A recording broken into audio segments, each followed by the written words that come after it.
అందరికీ నమస్కారం.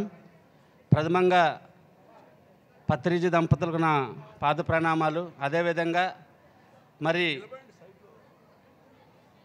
ఈ దినం సమాజంలో రాళ్ళని రత్నాలుగా గుర్తించి వారిని ఎంతో ఉన్నతంగా ఆత్మజ్ఞాన ప్రచారం కోసం తీర్చిదిద్దుతున్న మహానుభావులందరికీ వారి పాదపద్మాలకు నేను ప్రణమిల్లుతున్నాను. ముఖ్యంగా పలాస అంటేనే ఒక పెద్ద వ్యాపార స్థలం, అది జీడిగుడ్లకు ప్రత్యేకత. అదేవిధంగా ఇప్పుడు ప్రపంచం మొత్తం మీద పలాస వచ్చి ఎలాగైతే మార్కెటింగ్ చేస్తున్నారో, మరి అదేవిధంగా అదే పలాసకు వచ్చి ఆత్మజ్ఞానం గురించి కూడా తెలుసుకొని ఎంతోమంది వెళ్ళడానికి కోసం శ్రీకాకుళం డిస్టిక్ నుండే కాదు, ఎన్నో తదితర ప్రాంతాల నుంచి అక్కడ సెటిల్ అయ్యే జనాలు ఉన్నారండి.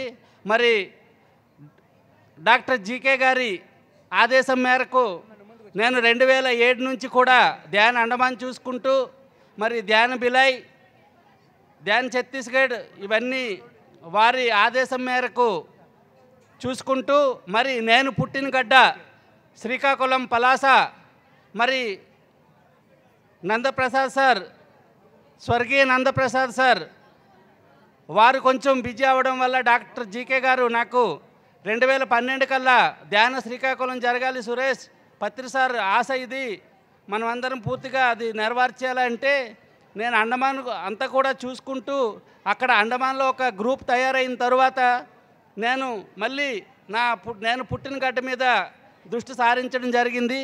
మరి ఆ దృష్టి సారించడంలోనే పలాస శ్రీ బాలాజీ గారి ఇంటి నుంచి రజనీ మేడం గారితో, శాస్త్రి గారితో, ఇంకా కొంతమంది టీచర్స్, అందరి పేర్లు చెప్పాలంటే టైం అవుద్ది, అంత సమయపాలన ఇక్కడ పాటించాలి. కాబట్టి ఎంతోమంది మహానుభావులతో పాలబొగ్గ పిరమిడ్ స్పిరిచువల్ సొసైటీ స్థాపన జరిగిందండి. ఆ స్థాపనలో ఆ రోజు దరిదాపు ఒక దశాబ్దం దాటినా కానీ ఏదో చిన్న వెలితి. నిజంగా ఈ దినం ఒక 5 డేస్ నుంచి నేను ధ్యానంలో కూర్చుంటే ఆనంద బాష్పాలు వరదలే కారుతున్నాయి. కారణం ఏంటంటే ఈవేళ మనం అనుకున్న ధ్యాన శ్రీకాకుళంలో ధ్యాన పలాస ఎంత ముఖ్యంగా ఒక విషయం చెప్పాలి.